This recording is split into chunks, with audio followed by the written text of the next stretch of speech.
আজকে রান্না করছি ডিমের তরকারি, জীবনে প্রথম। কালকে মাংস রান্না করেছিলাম।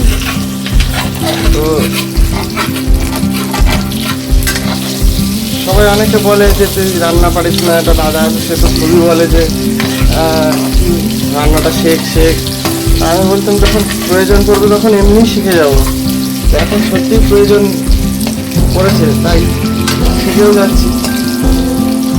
মশলাপাতি সব রেডি আছে, এদিকে আলু আছে, দেখা যাক কি হয়। রসুন আদা লঙ্কা সব এখন কি হয়।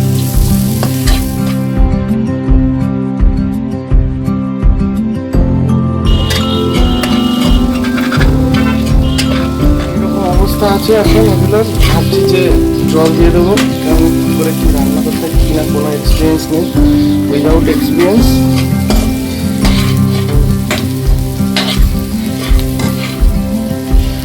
জল দিয়ে দিই, যা হবে হবে। কিন্তু আলুটা আমাদের আগেই সিদ্ধ করা ছিল, তা ভাবছি আলুটা এখন দিয়ে দিই হালকায়। আলু না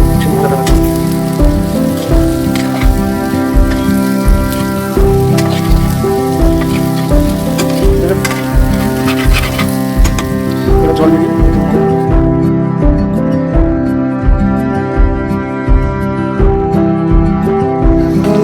তরকারিটা ঠিক এইরকম পজিশনে আছে, এই যে এরকম লাগবে জানি না, তবে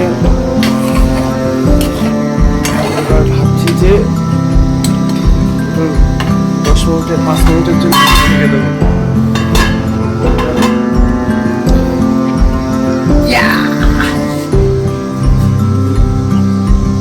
হয় প্রথম রান্না আমাদের ডিমের তরকারি।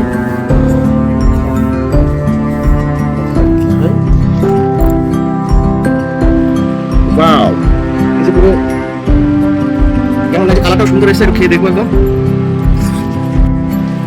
মোটামুটি আমার যা মনে হচ্ছে একটু লবণটা হালকা একটু বেশি হয়ে গেছে, আর তাছাড়া টেস্টিফুলি লাগছে। যাই হোক, কেমন লাগলো রান্নাটা, কেমন লাগলো?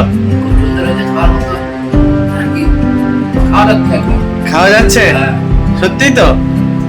ঝাল বেশি হয়ে যাবে বলছিল, ঝাল বেশি হয়ে গেছে? ঝাল লাগছে? আমি তো অনেক বেশি ঝাল খাই, ওই জন্য আমার কিছু লাগছে না। আর লবণ কি আমার একটু বেশি বেশি মনে হচ্ছে? লবণ ঠিক আছে? ভাতের সাথে ঠিক আছে। বাহ, থ্যাংক ইউ সো মাচ।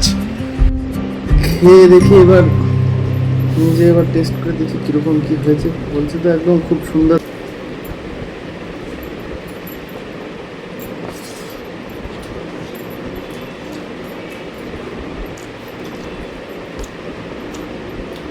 সুন্দরই লাগছে, মানে বিষয়টা হলো যে বাড়ির মা যেরকম রান্না করে সেরকম হয়নি, কিন্তু এটাও একটা অন্যরকম আলাদা টেস্ট লাগছে। খারাপ হয়নি একেবারে, ভালোই তো হয়েছে।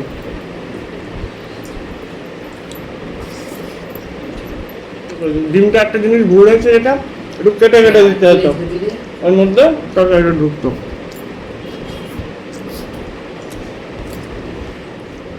চাপ নেই, তারা